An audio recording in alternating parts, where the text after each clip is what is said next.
Hi everybody. Today we're going to start putting some paint on this sculpt here, which is Kit. She's by Silicone Studio. And I kind of did a tiny touch on her already. I mean, I barely touched her with paint, but I'll just go back and do again what I've already done off camera.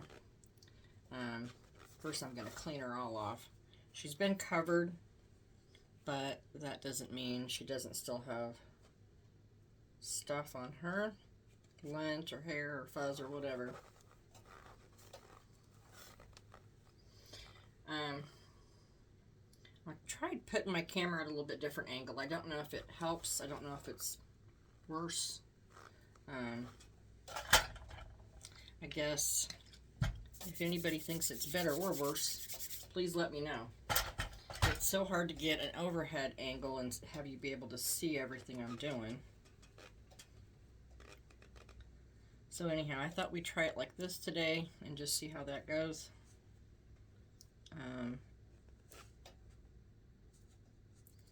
Let me get her finished clean down here.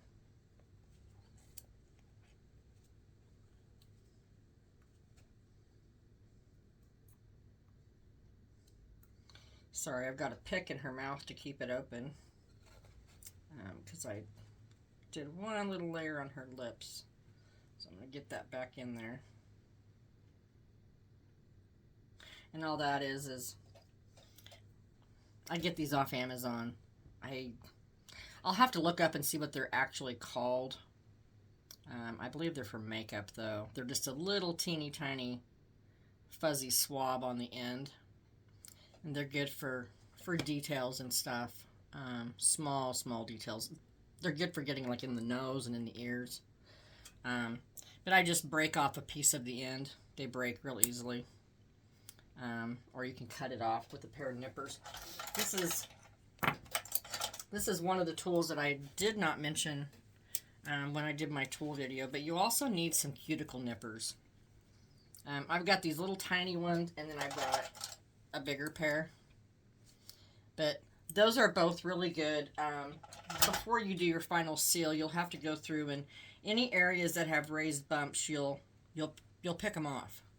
Because you want a smooth baby, you don't want a chunky, bumpy baby. So, and those are good for cutting pieces of this off. So yeah, when you start painting, you want to keep that mouth propped open. So when you paint the lips, they don't get sealed shut, because they will seal shut if you don't have something in there.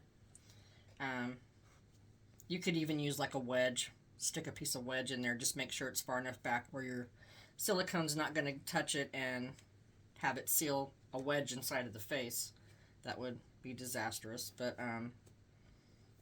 anyway, yeah. So she's cleaned down pretty good. I'm going to show you a few things that I have out. I have my non-latex silicone wedges. And then these are just, I don't even know what they're technically called. I get them at the Dollar Tree. They come in a package. They're just a cheap little craft sponge, a pouncing sponge. And if you take your tweezers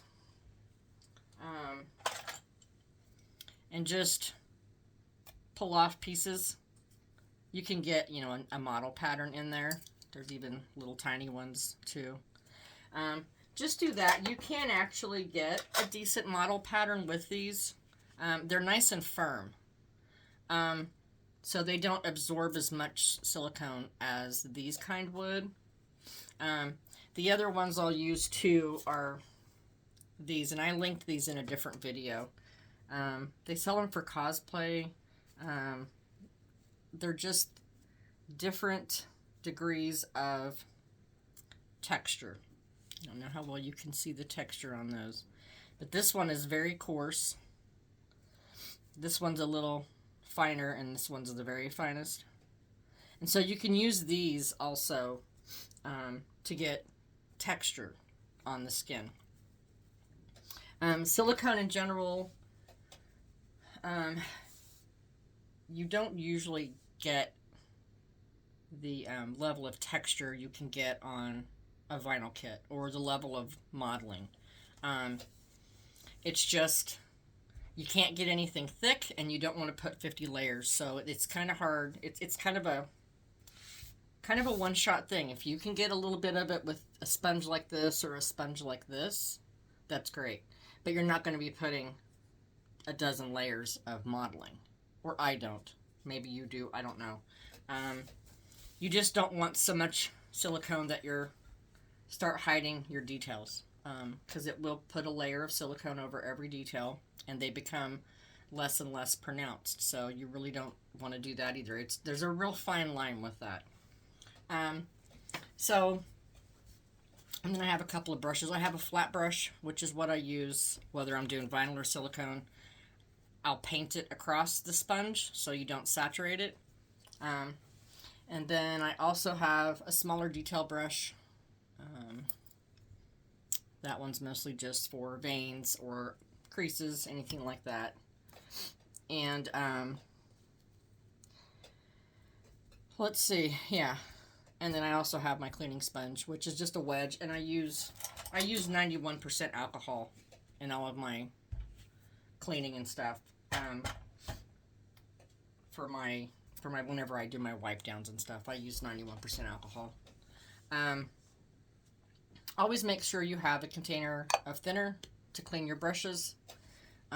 They won't last one round if you don't clean them right away. If you let that silicone start to cure, it doesn't come off. It's ruined. You have to throw them away. I try to clean, if I'm doing a whole baby, all the limbs, and I'm doing veins, I won't just keep using the brush. Partway through, I'll clean it off. I don't want to get a buildup on there. I just realized I don't have any light on, which is why everything looks so funny. There, we got some light. Okay. Alright, let's get the rest of her cleaned off. She's pretty close. Even though she was cleaned and covered, they still attract lint and dust and hair. It's so weird. I don't know how that stuff gets in there, but anyway, okay. She's got one little piece of fuzz here. I always keep this right handy too, and this is just, I've just let silicone cure in here, and then it's just a little plug, and because any hair you pull off is going to stay stuck to the plug of silicone, and then it's not floating around and going right back onto your work. So I always keep that close by too when I'm working. I also always have my air purifier running. I have an Eden Pure. I can't turn it on when I'm filming because it's loud and you wouldn't be able to hear anything I say. But in general, I always have it running, and it's literally right here. It sits right above me on my shelf. I keep it really close by because it does help keep some of the fuzz and lint from your work.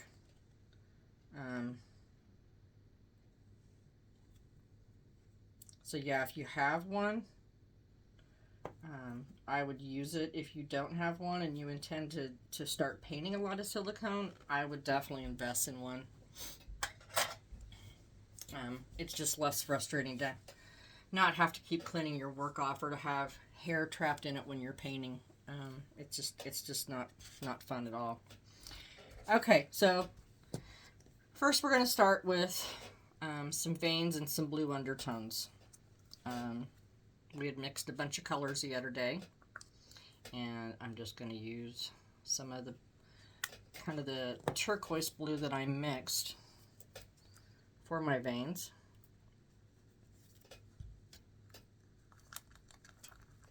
And remember, you're going to do equal parts of part A, because you've already got part B in with your tint. Always mix those together first before you add your thinner. And we're looking for about an orange juice consistency. So thin but not complete water.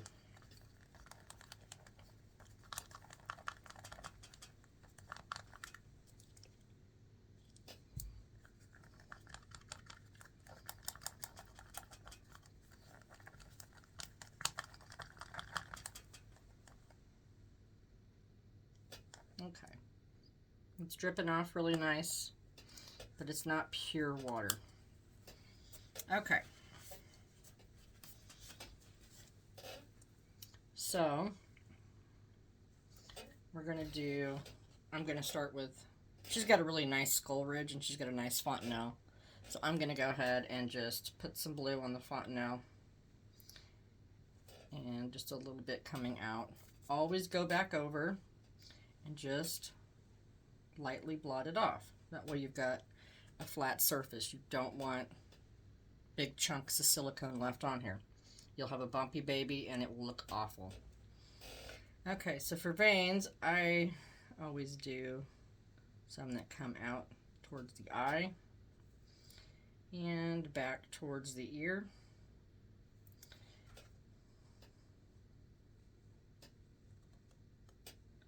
And again, you want to be able to faintly see that, but you don't want it so dark that there's, I mean, you just, if it's too strong on this layer, it will be too strong all the way through the painting of this baby. It's best to have them a little too light, and you can always go back and add another layer, but don't get them so dark that they just are blue lines on the face. You'll be so sad if you do that.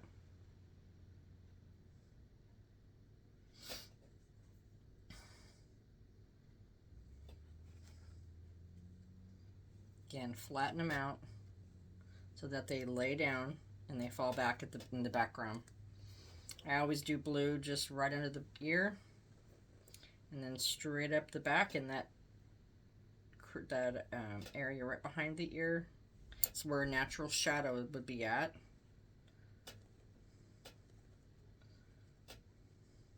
Okay. On the first layer, I always do just a tiny bit of blue on these shadows in the ear.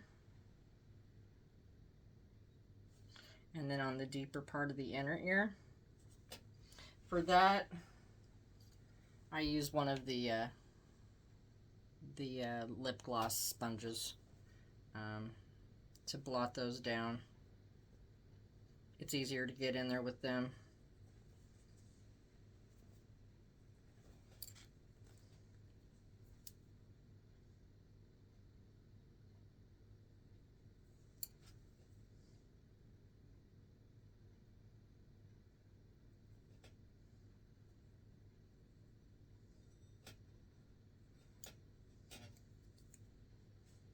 Okay, again, move under the ear, back behind.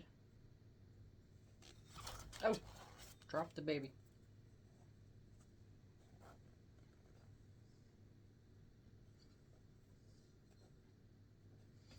Okay.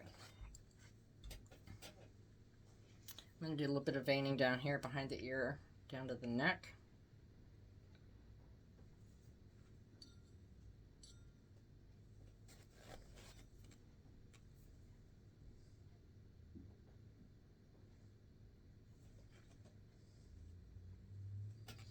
Okay, and then I'm going to hit the bigger creases that go under the chin.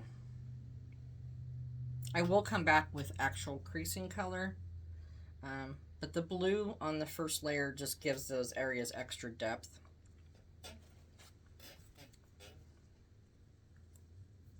Okay, I also do inside the nose. She's got nice deep nostrils.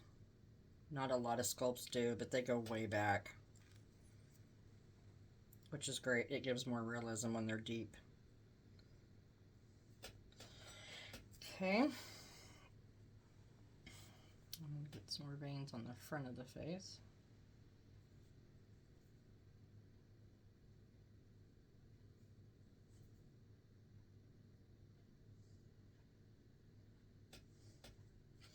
And if you get like an area like that where it's thick or wide, you can take some of it off before you blot it, so it's not as heavy.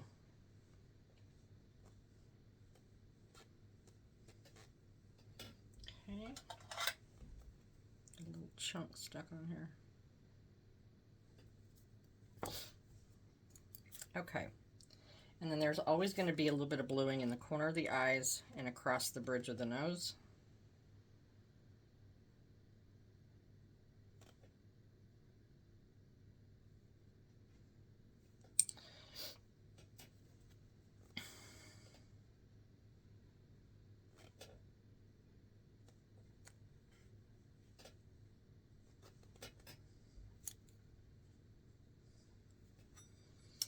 There's also blue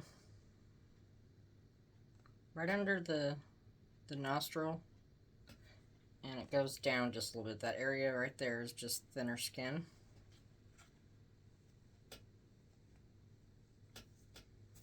Make sure you don't get a buildup in the crease like that either. And then on the outside corners of the mouth.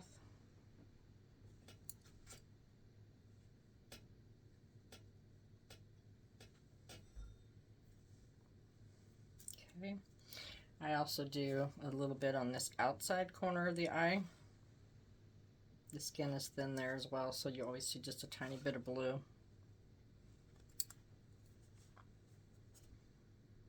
Okay. I'm going to do some more veins on the back. I don't do dozens and dozens of veins. I don't know if it's really necessary. And back here, once she's rooted, you won't ever really see them.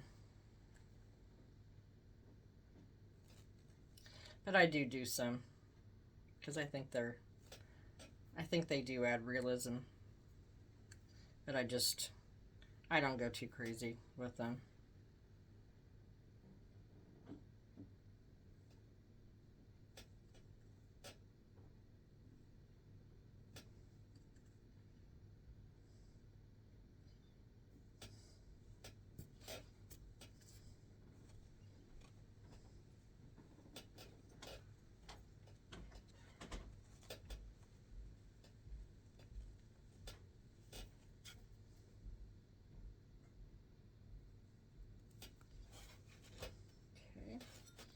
Do just a couple more coming to the front.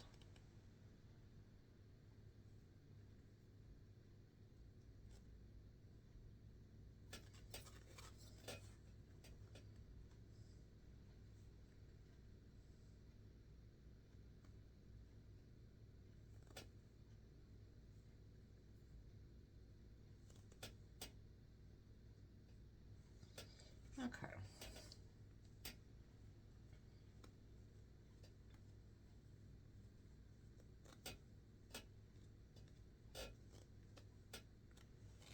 Okay.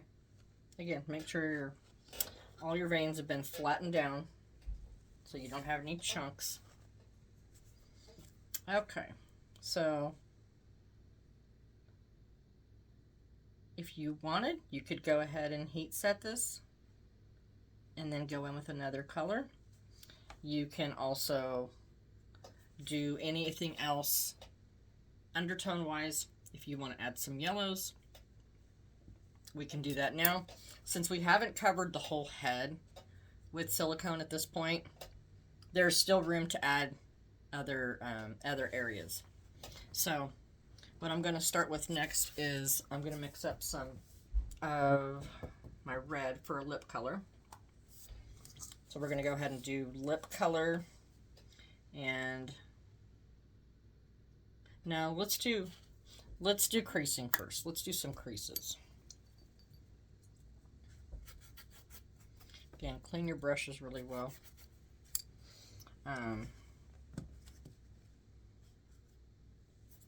This kind of rusty color that I mixed up is the one that I used to crease with.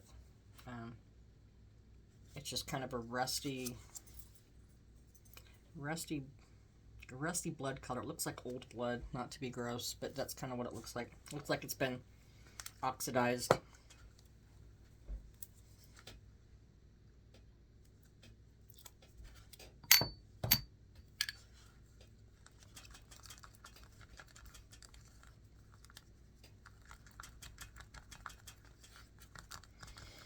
And if you're just painting a head like this, you don't have to mix up hardly anything, because a little goes a long way. Kind of like if you're painting with Genesis, you know, it's fairly concentrated and color-wise, and you just don't need a ton of it.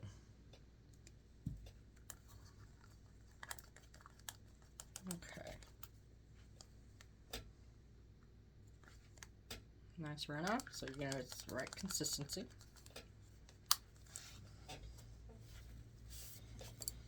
Okay. Let's do some creasing. Let's get the eye crease.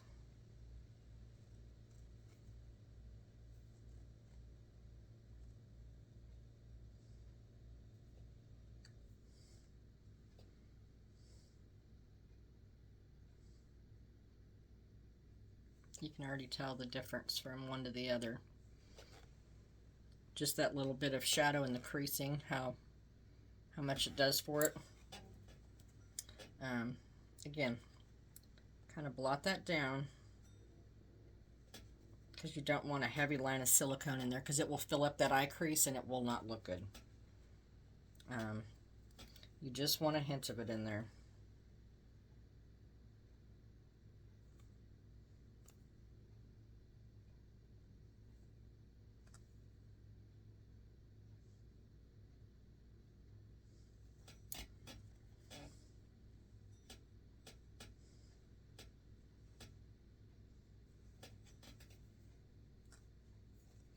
Okay, we're going to go around the outside of the nose.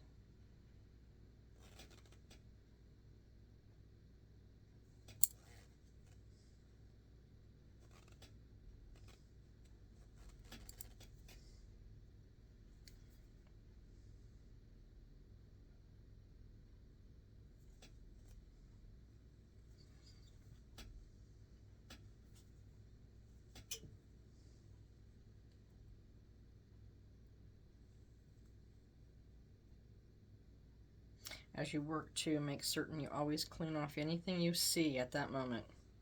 Because whatever you see, if you don't take it off, it's going to end up trapped under your paint. You do not want hairs and lint stuck under your paint. It will look real bad. Okay, I'm going to go ahead and get this shadowed area under her chin.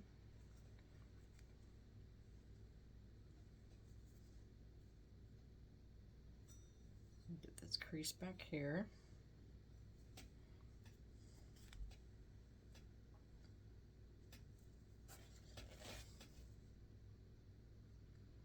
And I'll come back in and get this whole crease here.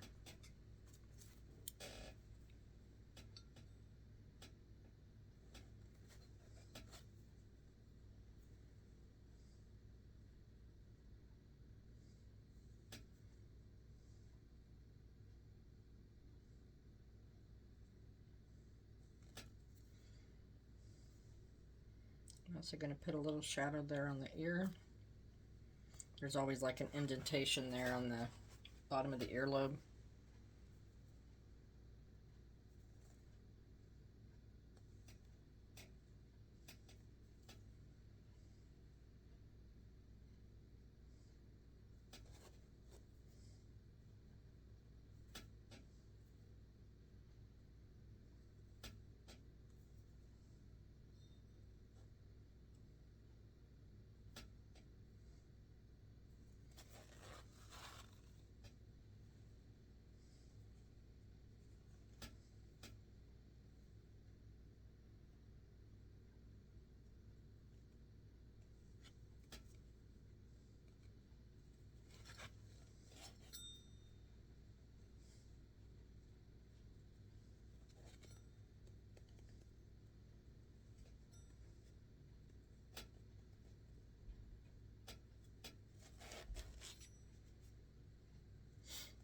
Okay, and so when we mixed the colors the other day, I know everybody was testing them on a scrap piece of silicone, but what you need to understand is not every pourer has the same tint as far as their base color.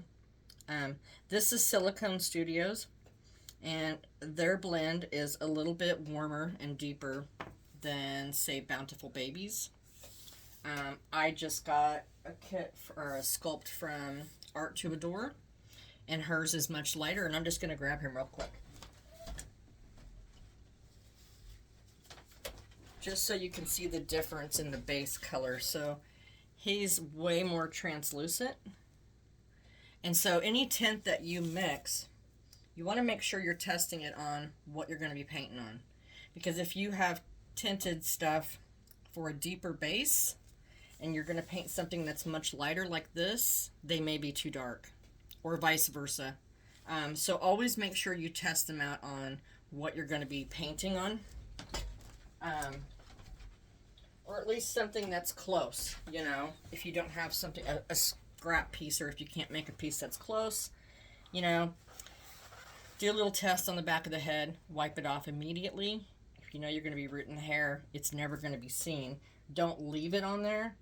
But if you want to test your tint, always test it on the back of the head before you start painting the whole baby and realize it's way too dark.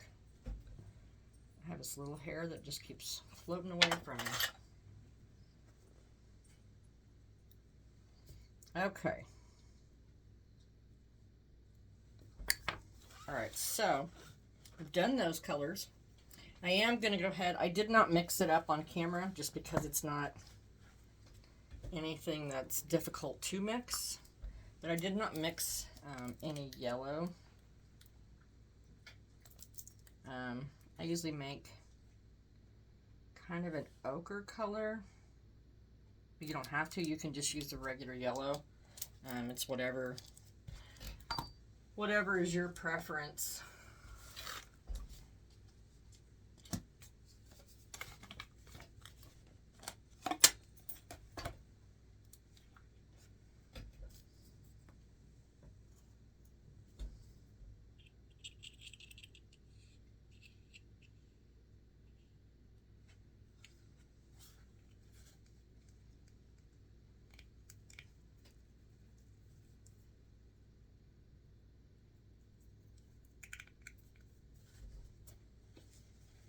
Hopefully after mixing this palette, you guys will have the hang of mixing tints and what they should look like and all that. Okay, I'm going to go just a little bit more. I want a pretty bright lemon color.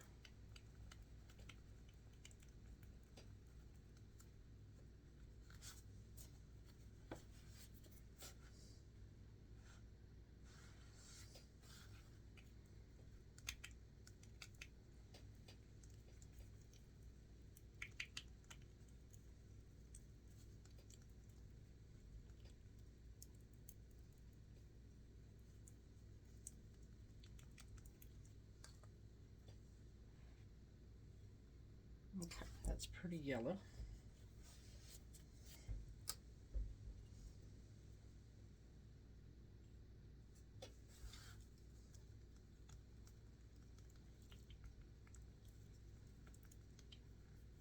Okay, let me get this out of the way. I'm going to hit it with just the tiniest speck of red.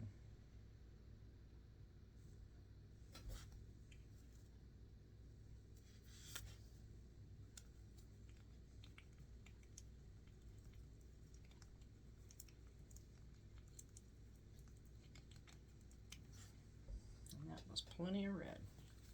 What I'm making is just a dark gold or an ochre color.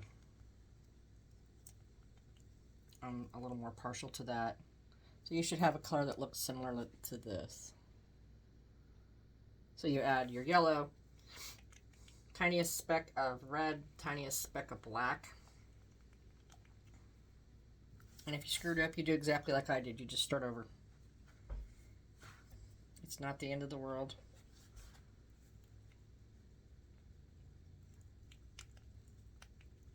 I decided to go just a touch more yellow. Okay. Let me get that off my hands before I touch this baby.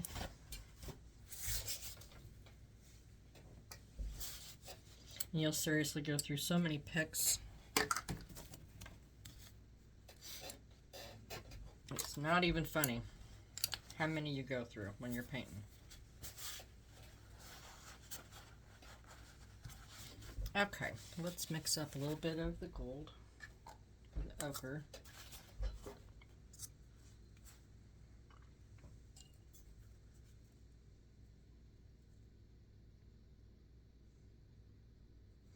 Actually, I still think that needs just a touch more red. Not much, but just a tiny speck. Like that. Actually, that might even be just a touch too much.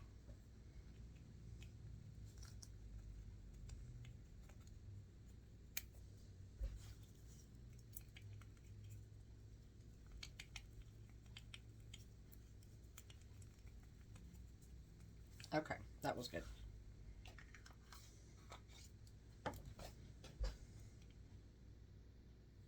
And again, you're not going to get much of this mixed up just because you're not using it in very many places.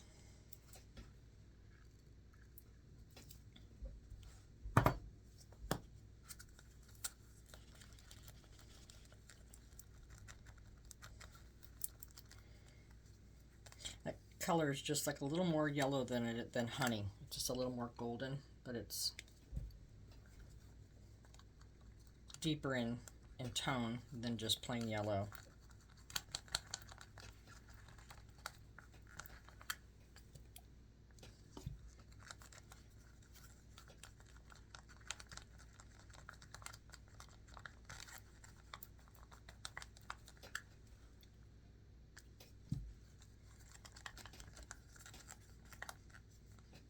Okay.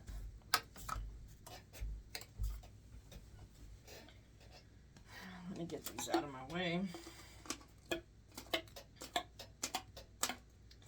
didn't anticipate that I was going to be mixing colors today.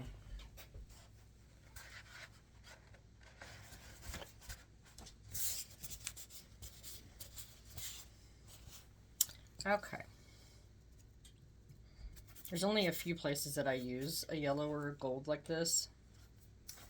I come into the ear where the cartilage is at, and I'll follow the line of the cartilage. Right in there.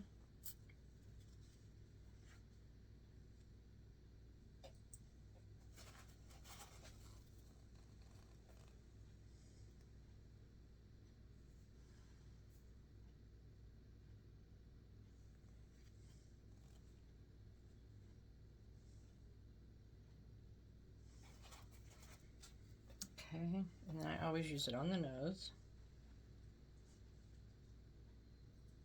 Only on the end. I don't usually hit the sides, just the front and the top. And then I hit the fat that's on the outside of the eye and on the upper part of the eye. Those are fattier areas where you might see a touch more yellow.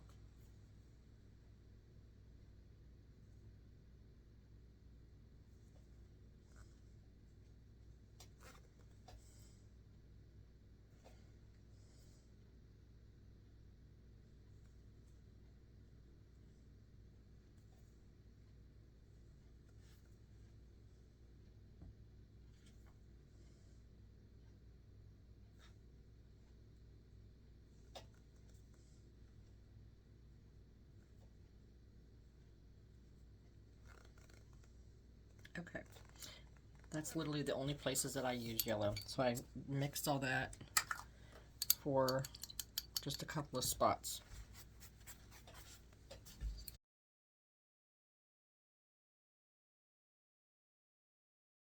Okay, we're gonna do one more bit of color before we stop for today.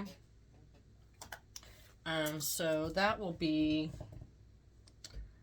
let's do some of my purple model. It's actually, I call it purple, but it's really not. It's more of a wine color. We mixed it the other day, but it should be more red than it is blue. Hopefully that makes sense. You can see that it's actually just really violet looking, which is what I like. It's one of my favorite models. So I'm going to mix up just a little bit of that. And we'll go ahead and throw a quick model on her. And then we'll stop for today. If you're working on this at home. Now, I heat cure mine, so I fast cure them, which is how I learned how to do it. You don't have to do that. Some people are partial to it, and some people say, no, no, no, don't do that. Generally, I heat cure mine. I use my heat gun, and you leave it about 18 inches from your work, and you're just all around, all around, all around. You never stay in one spot, and you do that for about 6 minutes. Set a timer, let it cool down, and then if you take a little piece of a paper towel and you lay it on the surface and then pull it off, if you have any color at all, it's not cured, and you need to do it again. At some point, I'll go ahead and heat cure a layer and show you how it's done, or how I do it. But it's not rocket science, really. Just don't get close to the face. Always make sure you're 12 to 18 inches away. You just want the air surrounding the silicone to be warmer in temperature, and it will go ahead and start it curing. Sorry, I had to pick a little bit. There was a couple of hairs on here. And this area looks a little deep.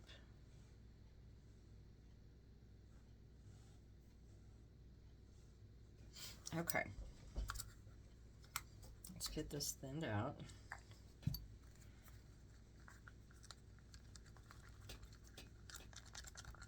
Once I thin this, you'll have an easier time seeing the actual tone of this color. It's hard for me to just sit and describe what the color should be like. I'm so used to just, anytime I mix paint, I just do it, and so to have to break down what I'm doing is not easy for me. So if you feel like you haven't kept up and you've lost me somewhere, ask me.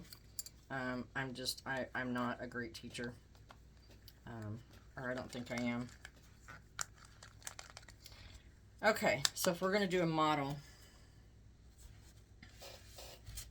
again, we're going to be using a flat brush. Well, this used to be flat. It's been used on silicone a few times, so it's not quite as flat as it used to be. But a flat brush, and we're going to do a modeling pattern. So just get some of the silicone on your brush and paint across it.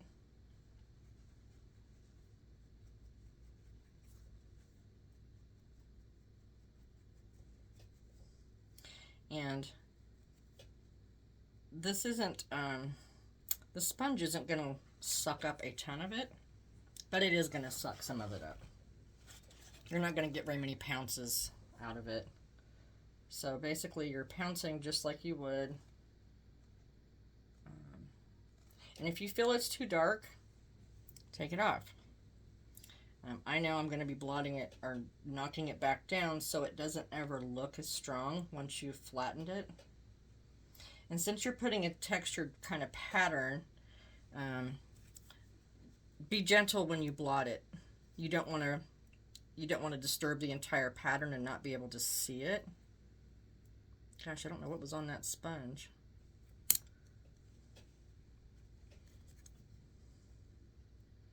Okay, so it looked pretty dark, but once you get it on there, it's not. And like I said, if you feel it's too dark, then add a little more Part B to your tint, and then remix up a new cup and start over. You can wipe this off.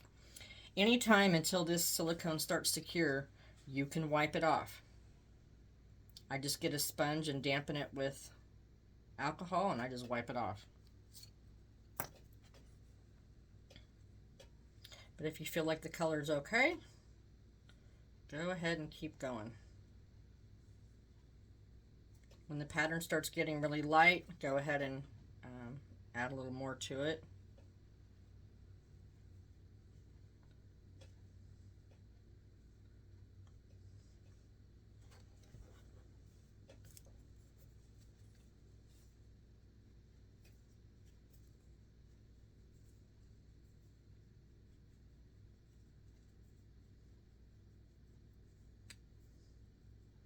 And with this color, I would do the whole head, the whole face, everything. I would actually do everything with this color.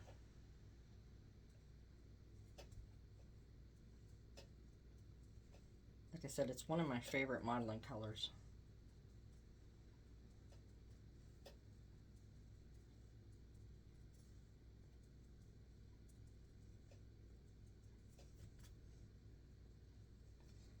Okay. You're just using like a light rocking motion to flatten that down.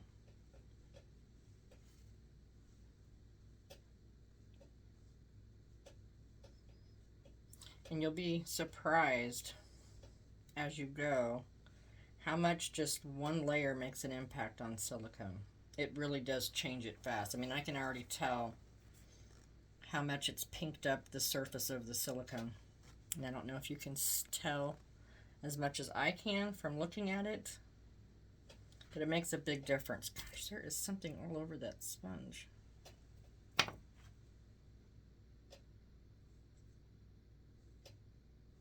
Okay.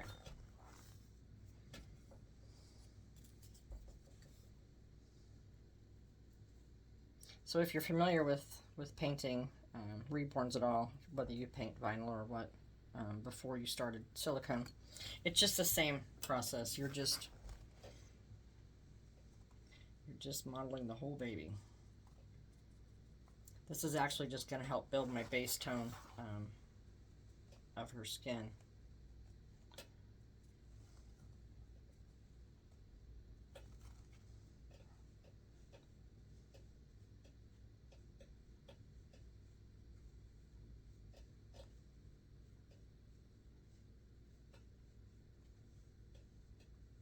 Again, as you paint, always be looking at it. If you see anything that's not supposed to be there, get rid of it.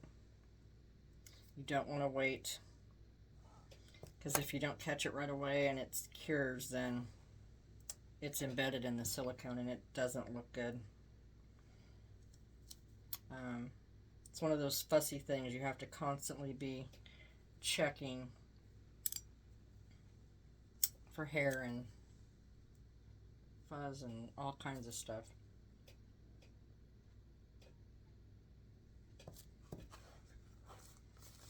Let's see.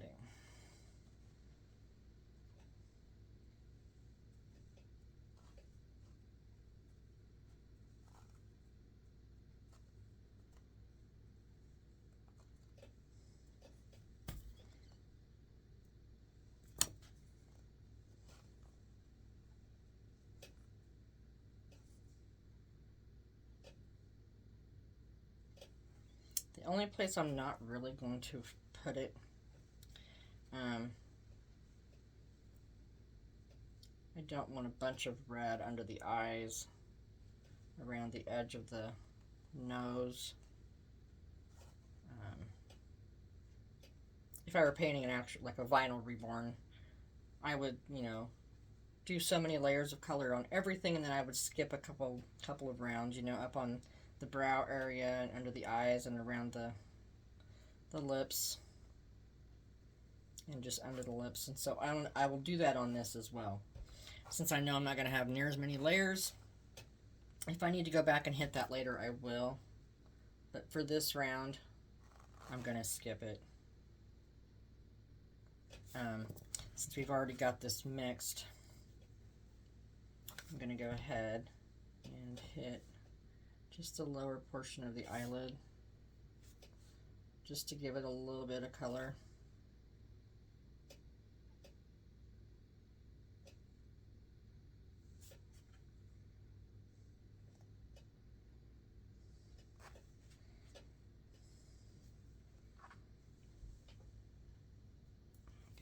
One of these. That crease is really deep there. I just want to make sure I'm not getting anything built up in there.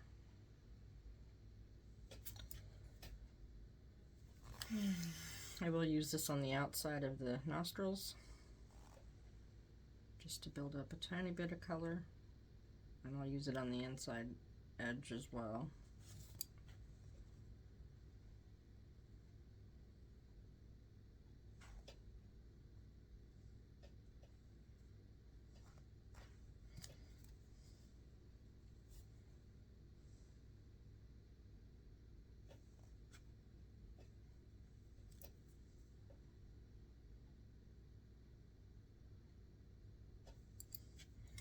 I'm going to hit the lips.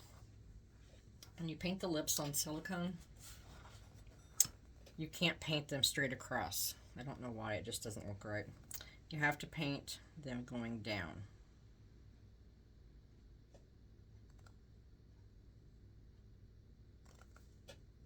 Or you can paint from the bottom going up, but you don't paint straight, you don't paint from side to side.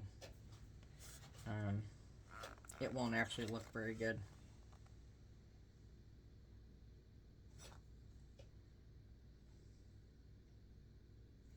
Because I have her mouth jacked open, I have to make certain I'm getting from the underside as well.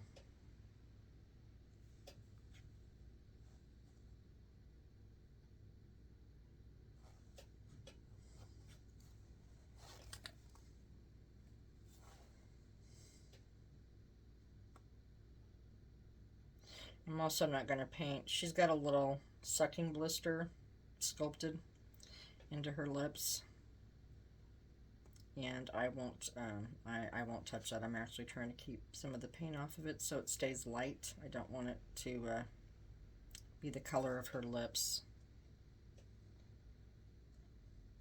Make sure you get clear on the inside of the mouth, because you will see that whenever you put a passy in, and you want to make sure it looks good.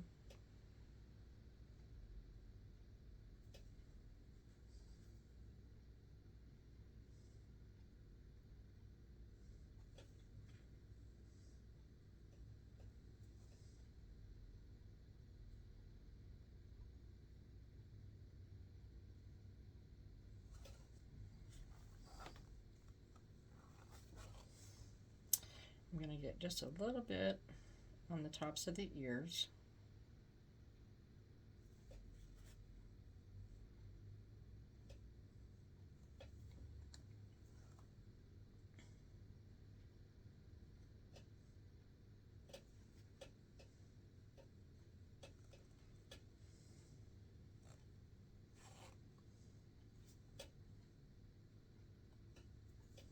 And I'm going to get the outside corner of the mouth. A little color inside of there as well.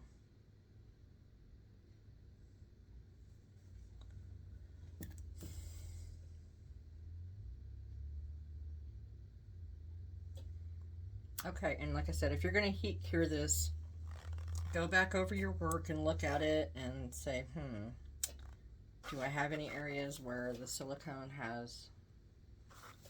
is, you know, if I didn't get it flattened down well enough. Always double check. And I think I touched that with my hand and it's got blue. So just go ahead and get rid of that. Always check your work really well before you let it cure. Once it's cured, that's it. You can't correct anything after that. I mean, you can correct some color after that, but if you've got areas that are really super chunky, it's hard to correct that later. Just make sure your work is nice and flat. Like I said, look everything over real carefully. And then if you're happy with where you're at, then I would go ahead and heat cure this. And then after it cools back off, you can start painting another layer. Okay, so for today, we're going to stop here. Next time I come back, we'll go ahead and move on to another layer. Probably another model or texture layer, or even some blushing, things like that. I'm going to go just outside of this lip line because I want it to look blended out and not like she's got a harsh line. You don't want your babies to ever look like they have lipstick or have used a liner, you know, to line their lips. That just doesn't look natural. Okay. So that's where I'm going to stop for today. Like I said, next time we come back, we'll go ahead and proceed on to the next sections. All right. Thanks everybody for hanging out with me. for the last hour. And I will see you back here soon, and we'll continue on painting with this baby. Thanks, guys. See you later.